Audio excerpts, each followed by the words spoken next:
Bien, gracias al Ministerio y al Ministro por esta invitación, gracias a ustedes por estar presentes aquí. He escuchado todas las intervenciones, me pareció muy buena la intervención de Lorena, la intervención de Sequera y la intervención de Marta, de una riqueza enorme, con una cantidad de detalles importantísimos. Ahora bien, yo por supuesto no pienso repetir muchas de esas cosas dichas que son muy importantes, vamos a darlas ya por recordadas, porque muchas de ellas son recordadas, y voy a tratar una vez más de ser breve y ojalá esta vez me salga bien. Yo quisiera empezar una cosa, yo he tratado de ceñirme a lo que en la propuesta de los tres foros se planteaba como temas centrales. Entonces me agarré de eso y en esos temas centrales se plantea la caracterización del momento actual, la caracterización del adversario, o sea, la derecha, lo que ha venido haciendo el gobierno y fundamentalmente las tareas pendientes que son siempre lo más importante. Entonces vamos a caracterizar un poco el momento actual de manera bien sintética. Yo tengo que referirme aquí al legado del presidente Chávez. El legado del presidente Chávez realmente contiene elementos extraordinarios, yo los he resaltado en otras ocasiones. Hay tres elementos que a mí me parecen lo más importante, lo sustancial de ese riquísimo legado del presidente Chávez. Primero que nada, el haber fijado el socialismo como meta de este proceso que podía andar un poco desorientado al principio, escogió el antiimperialismo y finalmente Chávez planteó a partir de 2006 el socialismo como objetivo. Estamos muy lejos del socialismo, estamos viviendo en pleno capitalismo, un capitalismo bien bárbaro, pero eso es una meta fundamental para que este proceso sepa dónde va, dónde tiene que ir, y eso es uno de los grandes méritos del presidente Chávez. El otro mérito, considero yo que en cierta medida es el más grande de todos, es lo que tiene que ver con la política internacional. Esa política internacional del presidente Chávez se basó fundamentalmente en la lucha por la soberanía, por la dignidad, la lucha por la patria grande, por reconstruir de alguna forma la patria grande, el gran sueño de Bolívar. Y bastante de eso se logró gracias a ese esfuerzo terrible del presidente Chávez, que le costó incluso dejar de alguna manera su propia vida. Ahí está Telesur, Petrosur, El Alba, UNASUR, CELAC y hasta la propia OEA, que por supuesto es una creación de Chávez, esa OEA reaccionaria, proimperialista, servil, asquerosamente servil del imperialismo. Gracias a estos organismos creados por Chávez, en la OEA de hoy parece un organismo distinto, hasta le cae simpático a uno, de vez en cuando. Bueno, acaban de destacar los mismos tres votos nada más, Canadá, Estados Unidos y Panamá, contra la política de querer intervenir en Venezuela. Es decir, hay una obra extraordinaria allí en ese sentido del presidente Chávez y una obra perdurable. Pero, siempre hay un pero. En medio de esos extraordinarios logros había una falla, había un punto muy importante en el cual se falló. Y eso lo descubrió el imperialismo estadounidense desde temprano.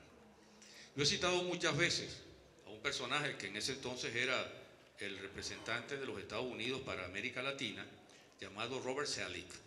Robert Selig dijo en diciembre de 2006 que el chavismo era invencible desde el punto de vista electoral, porque contaba con el apoyo de la mayoría del pueblo venezolano. Que el chavismo era invencible también en materia militar, porque tenía el apoyo de la Fuerza Armada Bolivariana. Pero que el chavismo tenía una falla fundamental, una falla importante, que era el terreno económico, y que la oposición venezolana tenía que meterse por ese terreno económico porque era el punto más débil del gobierno del presidente Chávez. Y este caballero tenía razón. La política económica llevada a cabo por el presidente Chávez fue una política que tenía muchas fallas. En un principio se trató de enfrentar la economía de puertos, de tratar de desarrollar una política económica que nos diera soberanía económica, pero lamentablemente eso se fue quedando en el camino. Y al final terminamos con una dependencia petrolera casi absoluta. 97% de los ingresos del país vienen del petróleo.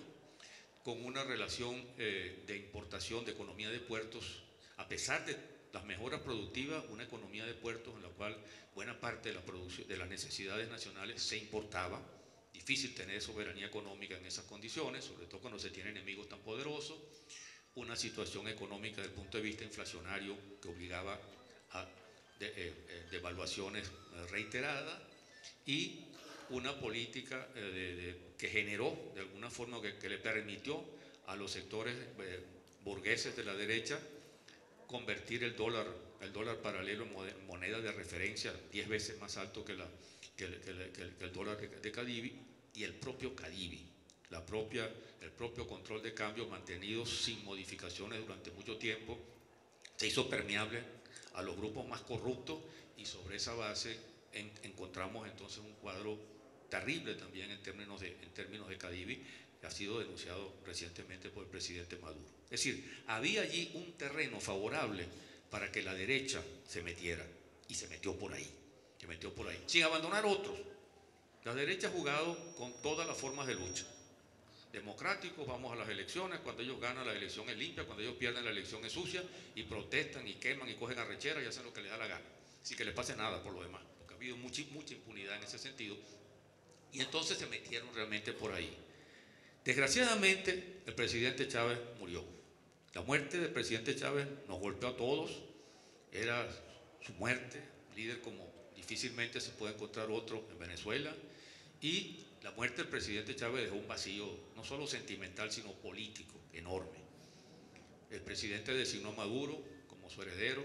Maduro fue preparado en el tiempo necesario para el próximo proceso electoral, y Maduro, por supuesto, logró el triunfo, que un triunfo un poco apretado, y Maduro intentó desde el comienzo enfrentar esos problemas que venían desde 2011 y que empezaron a caerle encima prácticamente a raíz de la asunción por parte suya del poder. Y Maduro creo que ha hecho un esfuerzo enorme, extraordinario, por afirmar su liderazgo, por llevar a cabo una política de continuación y de avance de este proceso, pero a un costo bastante difícil, porque la derecha ha buscado, ha desarrollado como línea política no darle tregua a este proceso ni un solo instante. Y eso ha sido su política desde que Maduro fue candidato y luego Maduro presidente. No dar tregua. Seguir, por supuesto, jugando a la hipocresía de que ellos son democráticos y que su camino es pacífico, etcétera, etcétera, pero montando una conspiración tanto económica como además política para golpear y para derrocar al gobierno bolivariano. Lo que hizo el gobierno del presidente Maduro en los últimos meses del año pasado prácticamente fue algo fundamental para impedir una derrota política en la elección de alcalde que la oposición había convertido en un plebiscito para mostrar que si ella ganaba, Maduro tenía que irse y quedaba derrotado. Se los derrotó y se les dio una buena paliza. Y entonces, visto que no habían podido triunfar por esa vía, entonces entraron a la vía violenta que venían preparando desde hace 2 años por lo menos. Estas marchas, estas protestas, estas guarimbas no fueron casuales. No fueron casuales como lo fueron en 2002. Estaban preparadas desde antes. Los participantes en estas guarimbas, algunos repiten el modelo de 2002, los estudiantes tipo Manos Blancas, pero lo demás, los guarimberos, los de la barricada, están en buena parte preparados desde el punto de vista militar, armados con armas verdaderamente de guerra, en muchos casos, preparados para organizar y crear sus propias armas y combinados con militares, paramilitares colombianos, con sicarios también colombianos y con bandas armadas de los barrios de Caracas, pagadas prácticamente por ellos para generar el caos que buscaban. Sabiendo que no podían dar un golpe de Estado porque no tenían fuerza militar para ello, estaban buscando 2 cosas fundamentalmente, y las siguen buscando. Por un lado, tratar de aprovecharse, y esta fue su falla principal, tratar de aprovecharse de que en el mundo chavista, entre el pueblo chavista, había cierto cansancio, había cierta decepción, y ese pueblo chavista, y cierta confusión también, y ese pueblo chavista estaba golpeado por la inflación, por el acaparamiento, por la escasez que la burguesía, que los grupos dominantes estaban provocando. Ahí fracasaron completamente. El pueblo venezolano, y concretamente me refiero al pueblo caraqueño, que después de todo Caracas es la capital, es el espacio fundamental, sigue siéndolo, no participó en absoluto en ese movimiento. Su disgusto, sus críticas, sus problemas son una cosa, y traicionar la conciencia que Chávez contribuyó a crearle, porque esta es una de las grandes obras también del presidente Chávez, crear una conciencia de que los problemas se pueden superar, pero que este proceso no puede perderse y que no puede el pueblo venezolano prestarse a servirle a la derecha para volver a ese pasado siniestro que se superó hace 15 años. Y fracasaron allí, fracasaron allí.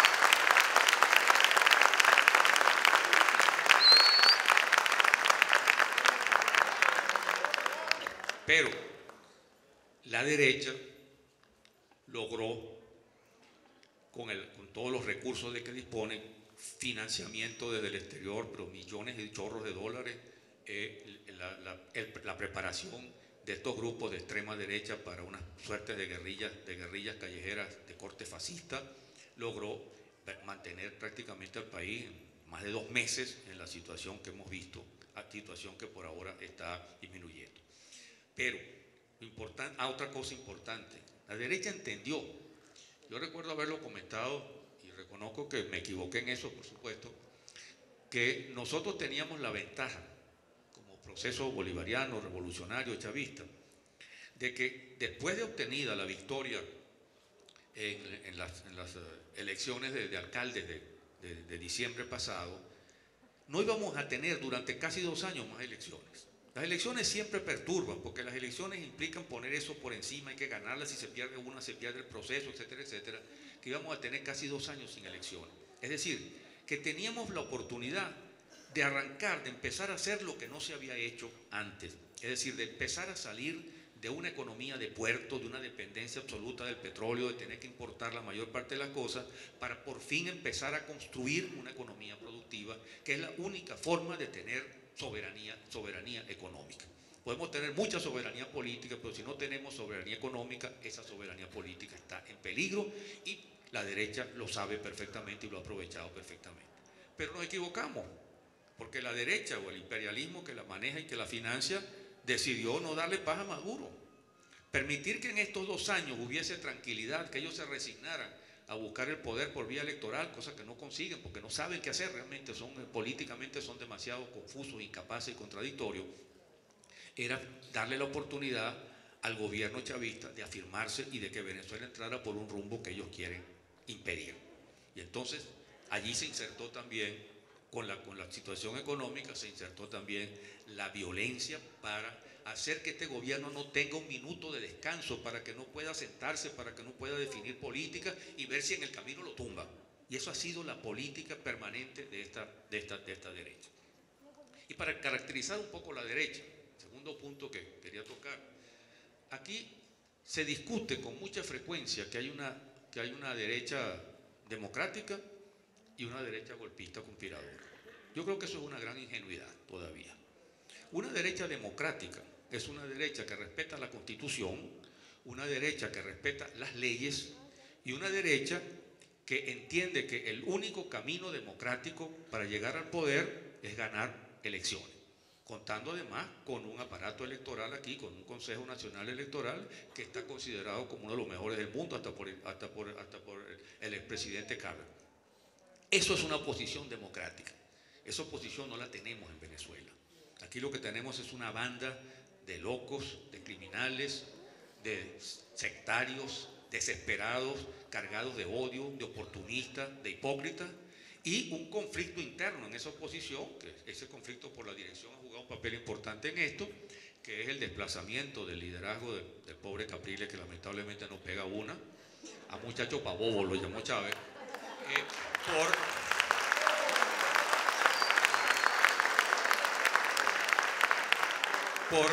por López, que es verdaderamente un personaje fascista.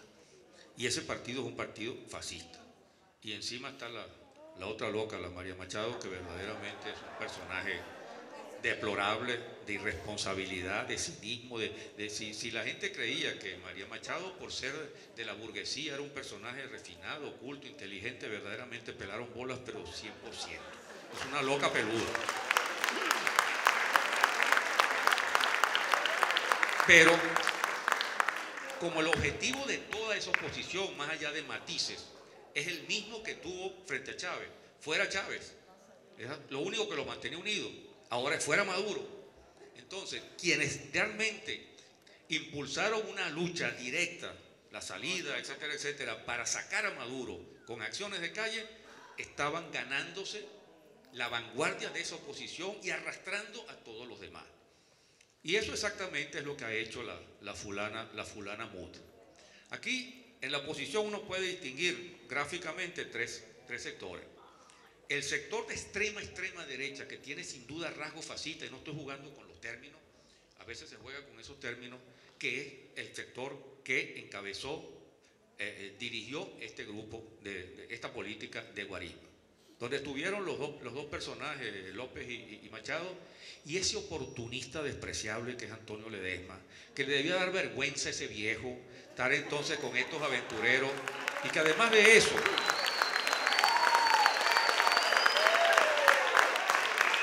un hombre que ya tiene el pelo blanco, que verdaderamente podría ser un hombre más serio, y que además es muy cobarde, porque al principio estuvo con los otros dos y formaban un trío, pero cuando vio la cosa que empezaba a ponerse fea, se replegó, cogió un bajo perfil y ahora está diciendo entonces que el peligro no son las guarimbas, sino la crisis económica, etcétera, etcétera. Es un verdadero farsante ese personaje.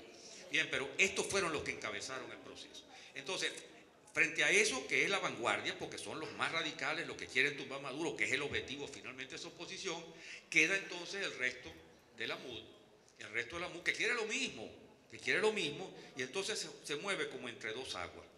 Ese resto de la MUD, esos partidos políticos que están en la MUD, evidentemente quieren sacar a Maduro, y por eso no pueden condenar la violencia, y por eso no pueden condenar las guarimbas, y por eso no pueden condenar las barricadas, porque si lo hacen y el golpe resultara y funcionara, se quedarían pelando, y no pueden aceptar eso. Entonces su juego es la ambigüedad y no definen absolutamente nada, porque están de acuerdo justamente con las guarimbas y se niegan a todo diálogo. Ahora aparecen con el diálogo que de alguna forma lo aceptan porque se les cayó prácticamente el guarimbeo, porque la UNASUR de alguna manera presionó, porque además los cancilleres de UNASUR no son precisamente, salvo el ecuatoriano, muy radicales, pueden coincidir más con la oposición que con el gobierno, y entonces aceptaron finalmente un diálogo, pero derrotados y todos están poniendo condiciones para el diálogo. Y finalmente están los grupos económicos poderosos, los grupos empresariales, tanto los grupos productivos como Mendoza, como los grupos comerciantes, como la gente que está en Consecomercio, etcétera, que al final han sido los que se han más beneficiado de esta crisis económica, porque se ha encontrado el gobierno frente a un hecho indiscutible, y muchos camaradas creo que no lo entienden, muchos camaradas que hablan de socialismo como que si aquí se estuviera traicionando el socialismo o como si aquí se estuviera restaurando el capitalismo. Una cosa insólita hablar de restauración capitalista, si aquí no hay otra cosa que capitalismo. Chávez puso el socialismo como meta, pero aquí estamos lejos de esa meta y aquí lo que hay es capitalismo. El único socialismo que hemos tenido son unas caucheras y unas areperas que ya creo que ni existen. No, el socialismo además es un sistema social, implica cambiar la propiedad de los medios de producción para hacerlos sociales, cambiar la economía a fondo, y eso justamente es una tarea pendiente. De tal manera que aquí no hay socialismo.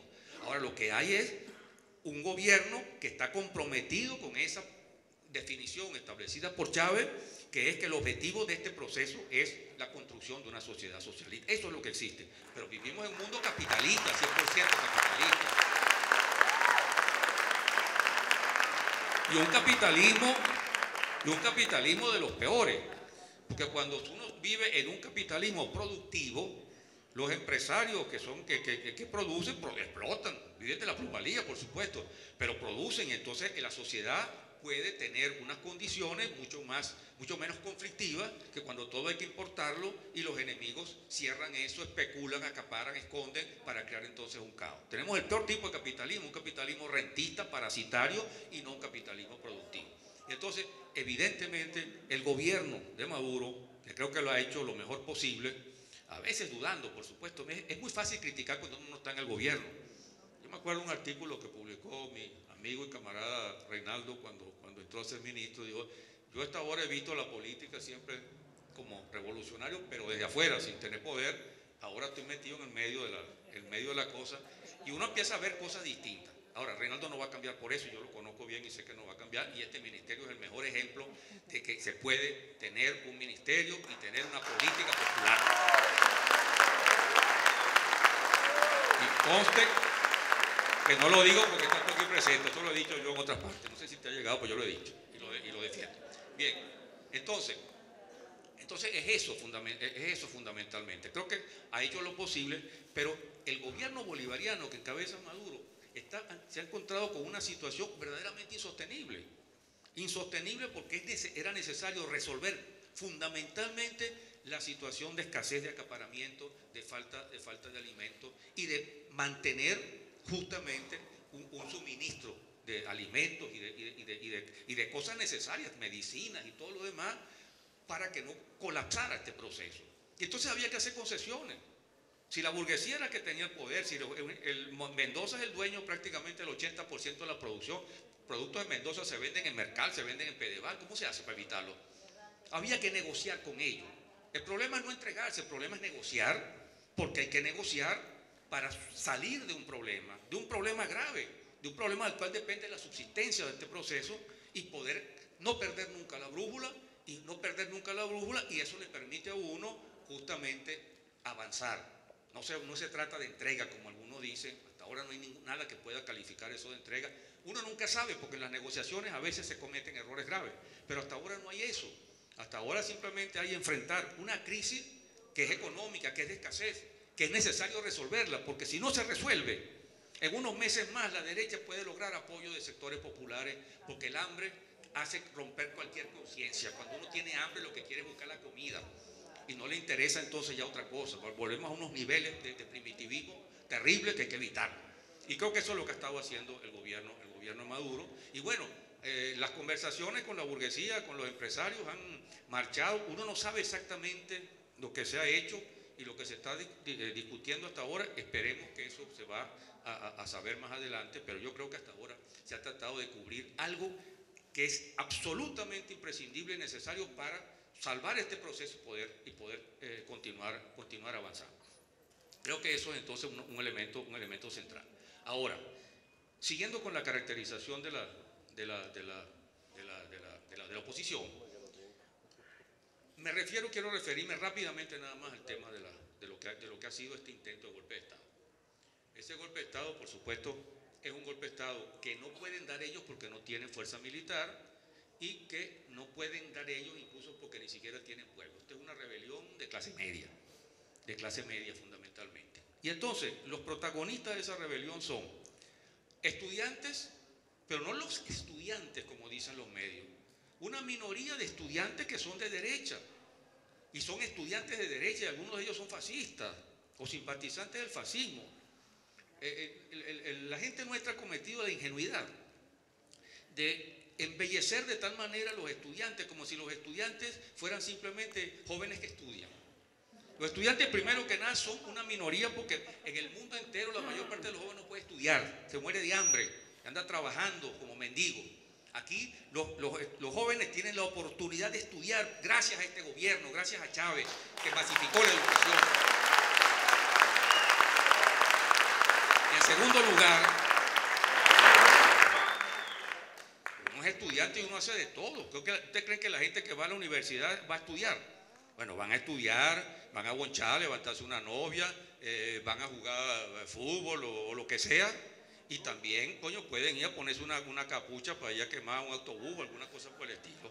Y quemar autobuses y enfrentar a la policía es una tradición estudiantil. Ahora depende de qué estudiantes enfrentan a la policía y qué policía tienes.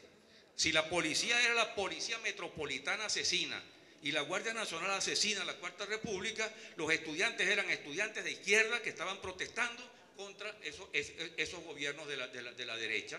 Y entonces, claro, uno cuando ve estudiantes contra policías, ¿con quién va a estar? Con los estudiantes, porque evidentemente no va a estar con los policías. Pero si uno ve lo que pasa aquí, los estudiantes son esos grupos de estudiantes que son una minoría del estudiantado venezolano,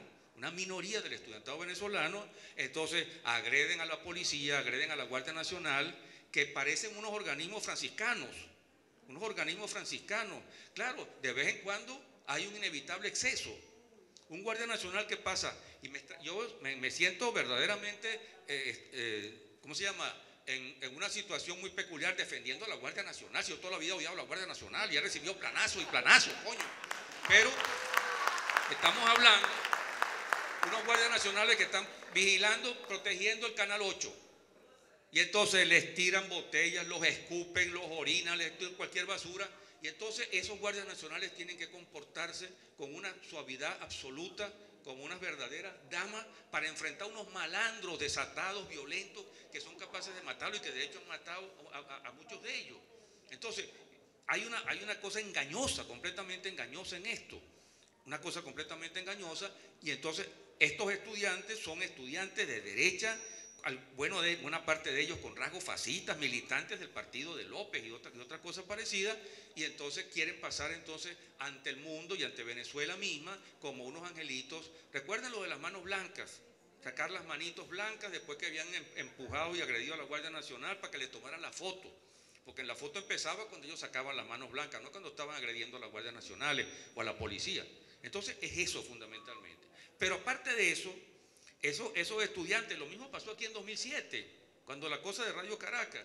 Entonces, cuando la derecha ya se le habían agotado su viejo dirigente, y entonces sacaron a los estudiantes para que salieran a defender a Marcel Granier, el Alto Pana, como lo llamaban, ¿se acuerdan? Alto Pana.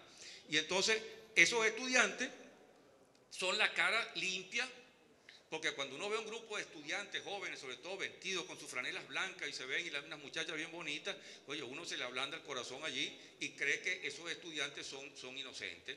Y entonces, pero detrás de esos estudiantes, que después que hacen la marcha se van, empezando por los dirigentes que salen corriendo primero, se van, entonces entra la retaguardia. Y la retaguardia es el malandraje de sicarios, paramilitares, asesinos, etcétera, etcétera, entre los cuales hay también algunos estudiantes que entonces se dedican a quemar, a hacer las guarimbas, las guayas, etcétera, etcétera, todo lo que hemos visto.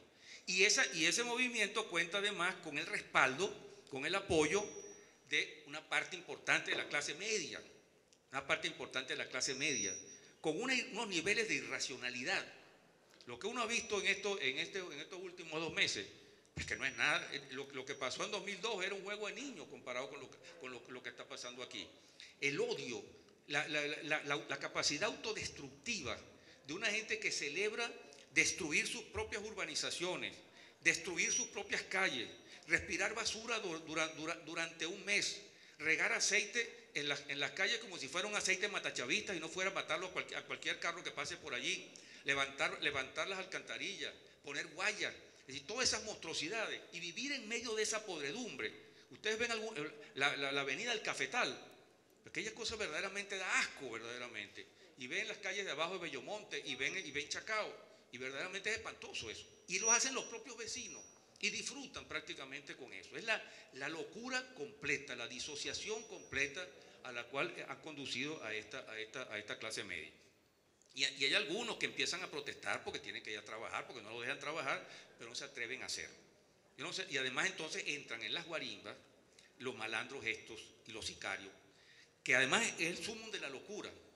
Porque usted sabe lo que está pasando ahorita.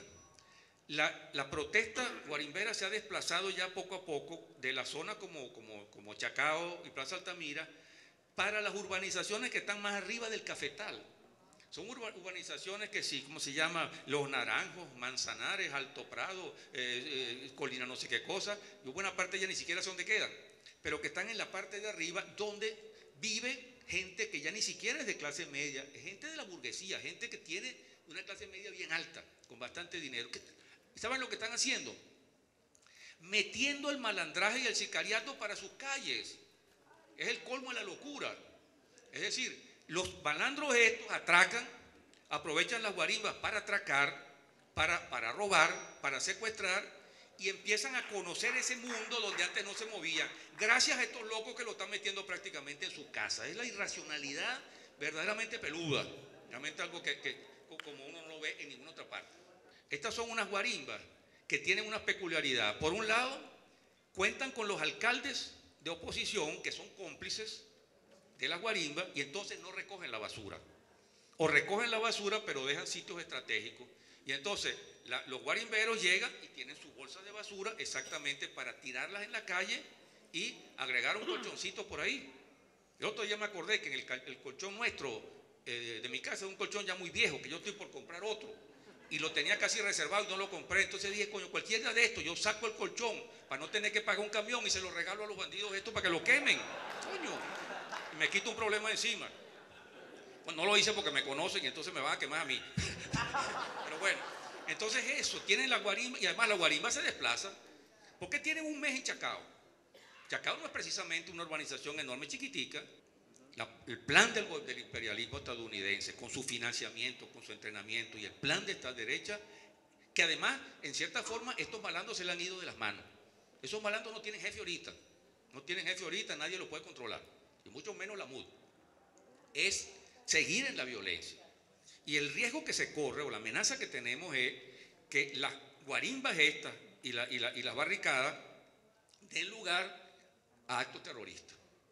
Y han empezado algunos actos que tienen todas las características de ser actos terroristas para entonces matar a gente de oposición, de repente matar a gente del gobierno, para ir creando el clima de un enfrentamiento, que es lo que ellos buscaban desde el principio. Un enfrentamiento entre chavistas y grupos de extrema derecha para que sirviera de argumento de que hay una guerra civil, de que hay un conflicto indetenible, a ver si algunos militares se levantaban. Por ahí aparecieron 3 militares de la Fuerza Aérea y sobre todo a buscar una condena de Venezuela y una posible intervención extranjera. Eso sigue planteado y es necesario tomarlo en cuenta. Ahora yo quiero, para no extenderme más, plantear algunas de las cosas que yo creo que son indispensables y que tenemos que manejar. Yo las he venido planteando, las he planteado en los programas de radio últimamente y déjenme hacer una síntesis de ellas. Nosotros tenemos que estar preparados para lo que viene, Y aquí hay 5 puntos que yo quiero señalar que están estrechamente relacionados.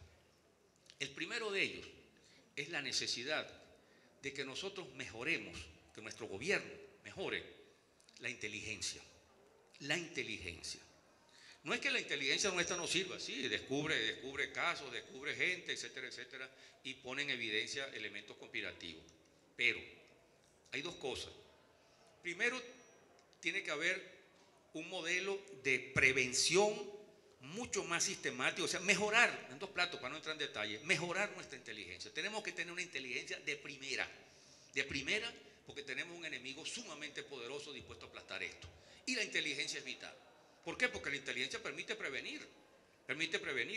Una de las cosas que ha pasado aquí, y pasó ahorita, increíblemente pasó ahorita, el gobierno estuvo diciendo casi desde diciembre pasado que la derecha estaba preparando acciones de calle violentas, etcétera, etcétera.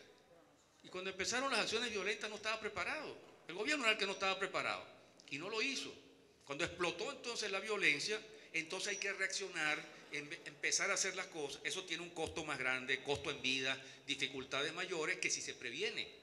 Y se previene, se puede capturar a los conspiradores, los sitios armados, etcétera, etcétera, antes.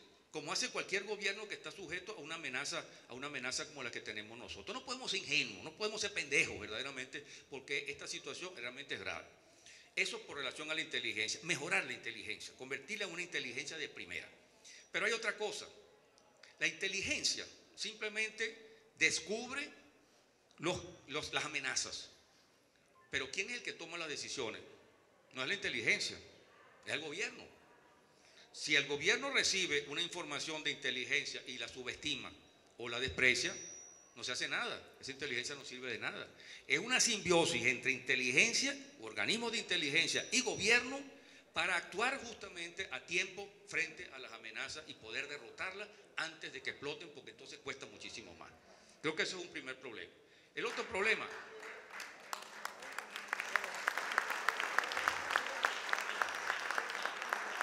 El otro problema es otro problema clave, del cual tenemos años y años hablando sin mucho éxito. Nosotros tenemos que mejorar todo lo que tiene que ver con nuestros medios, empezando por el MINSI. Nosotros necesitamos verdaderamente un MINSI que esté a la altura y no lo está. No lo está frente a esta amenaza tremenda. Está a un nivel de responder alguna cosa, sacar un tuit, alguna cosa de ese tipo, pero no está. Y necesitamos un MINSI que sea verdaderamente también de primera calidad, y que eso incida sobre nuestros propios medios, sobre el Canal 8 particularmente. Ha mejorado técnicamente, pero desde el punto de vista de la información seguimos atados a que la derecha tiene la iniciativa y nosotros descubrimos lo que está conspirando un día y ya esa noche ya están preparando lo de mañana. Lo que se hace en nuestros programas es denunciar, miren lo que hicieron, pero no miren lo que vamos a hacer nosotros nunca se sabe, sino responder, y tenemos años absolutamente en eso. Y encima, por ejemplo, yo lo otro ya comentaba que parece mentira que en este cuadro de lo que ha estado pasando en Caracas durante este último mes, la diferencia entre lo que son los núcleos del este, es decir, Las Mercedes, Chacao y Altamira, y lo que es las 2/3 partes de Caracas, de Sabana Grande para allá hasta Propatria, son dos mundos totalmente distintos. Cuando uno se mueve por esa parte del oeste de Caracas, todo está normal, ahí no está pasando nada. Las mismas colas, pero no por barricadas, sino porque hay mucho tráfico, la gente comprando, caminando, trabajando, llevando a los niños a la escuela. Y entonces el núcleo del desastre está planteado en Las Mercedes, en Chacao, Altamira y la parte baja de Bellomonte. Y entonces nuestro canal se dedica a mostrar, los canales de derecha muestran eso, y los periódicos de derecha muestran eso. Disturbios en Caracas, Caracas incendiada, y son las mismas fotos de la Plaza Altamira. Claro, todos los días se renueva, porque todos los días se repite, pero es la Plaza Altamira. Y entonces los canales nuestros, entonces presentan lo mismo, la Plaza Altamira y Chacao, y no se les ocurrió en ningún momento hacer un documental entrevistando a toda la gente que vive en el oeste de Caracas, y pasar eso en una cadena nacional de las que hace Maduro. Miren lo que está pasando. Estos son unos pequeños grupos aquí y en Caracas es esto. Y mandar eso para afuera, para que pueda circular afuera. Cosas como esas. También tiene que haber otras cosas iguales o mejor. Entonces, nuestros medios tienen que recuperar la iniciativa y tener políticas más claras, más definidas. Y no lo tenemos, y eso es indispensable que lo tengamos.